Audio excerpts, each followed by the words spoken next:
Nothing, not even a leaf, can grow out on a tree without the attention and knowledge of the divinity. Then how do you think your experiences reach you without its knowledge? Think about it. When an experience happens, there are many factors which cause it. Say for example, if somebody is rude to you and you don't like it, and that shakes you up for a very long time. It's the people which we get shaken with most of the time rather than situations also. Isn't it? It is the people, not the situations also. We look at a situation and we connect that to the people responsible and we stuck there, that's it. When a person behaves in a certain way, there are a few things which influence them on that behavior. First influence on our behavior or on our karmas or on our current activity is the cosmic balance. Cosmos has its own effect on us. That is why the science of astrology was developed. Cosmology and astrology was developed. What for? So that mankind can understand that sometimes we are not responsible. Bowing down process, do you remember in the basic course? He's so clever. Every mountain converted into a mustard seed. So that you understand that it is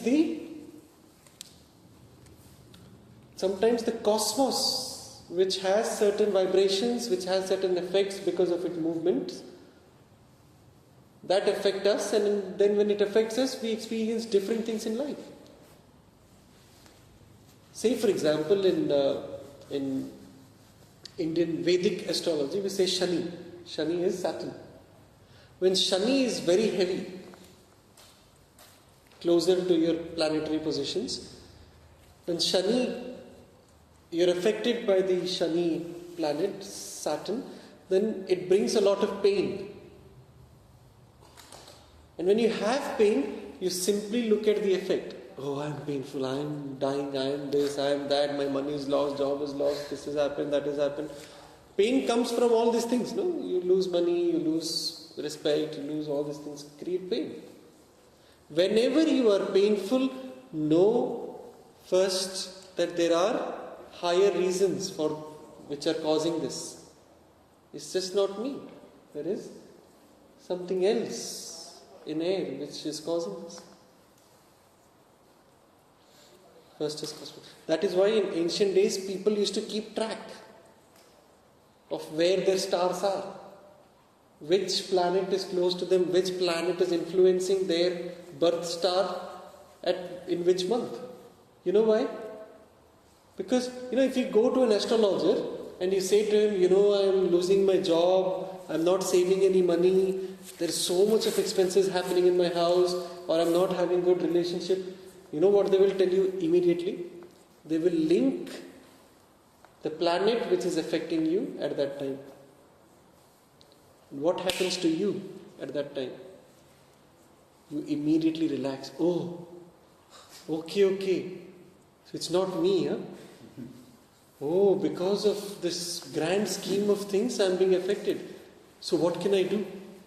Okay, you do some puja. You do some mantras, you do this and do that, you will.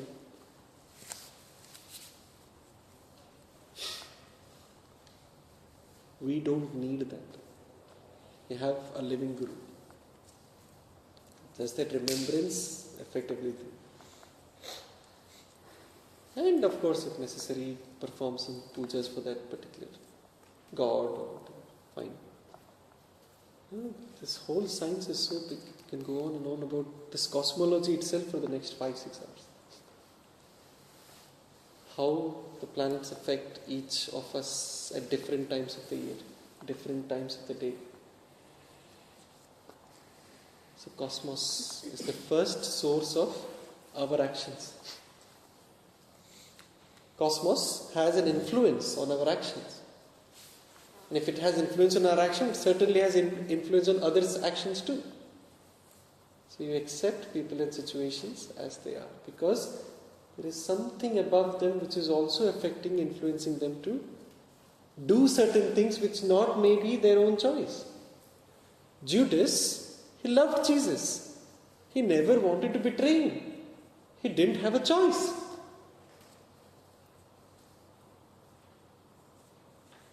Jesus said to Judas, I wish you were never born.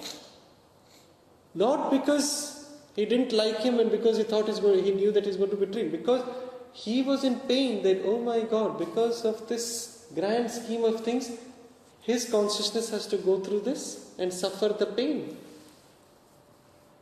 for the higher good of the universe. Do you think Judas was actually a bad man? In the manual, Guruji says that, the basic course we say that. No? When we are angry, we excuse ourselves, we forgive ourselves. Do you remember this? Yes.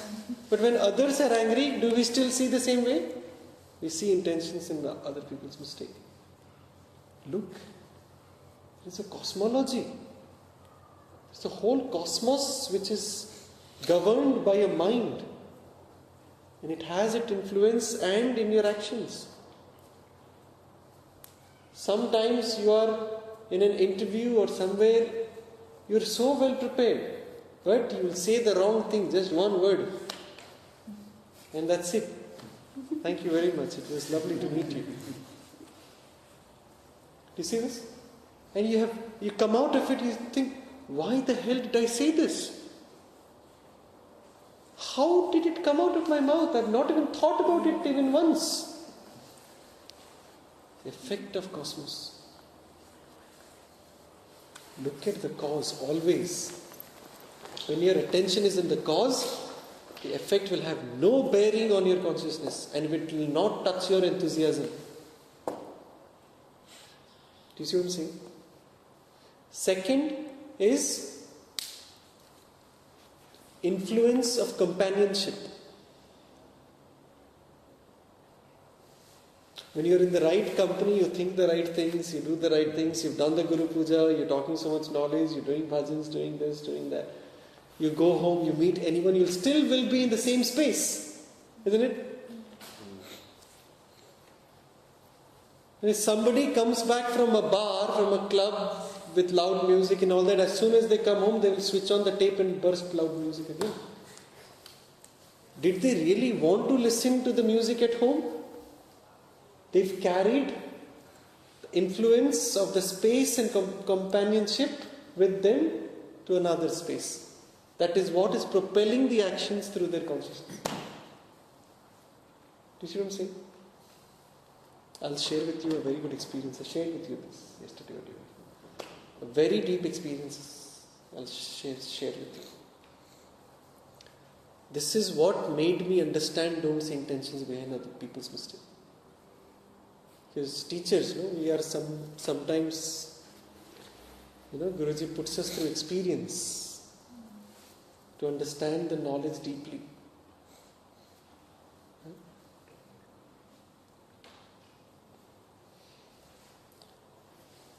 He says, there was once, I was telling you the story, there was once on the London tube station, sitting down and waiting for a train to come. And there were some 3 or 4 small children crying and screaming and shouting and endlessly. Snow, all over the place. And we like to be peaceful and centered, calm all the time, like a silent space. Not as much as 4 kids making noise, screaming and crying, and just really annoying. After 5-10 minutes. First 5 minutes I had my smile. Children only, except people. 10-15 minutes it started getting to me a bit. It's many years ago.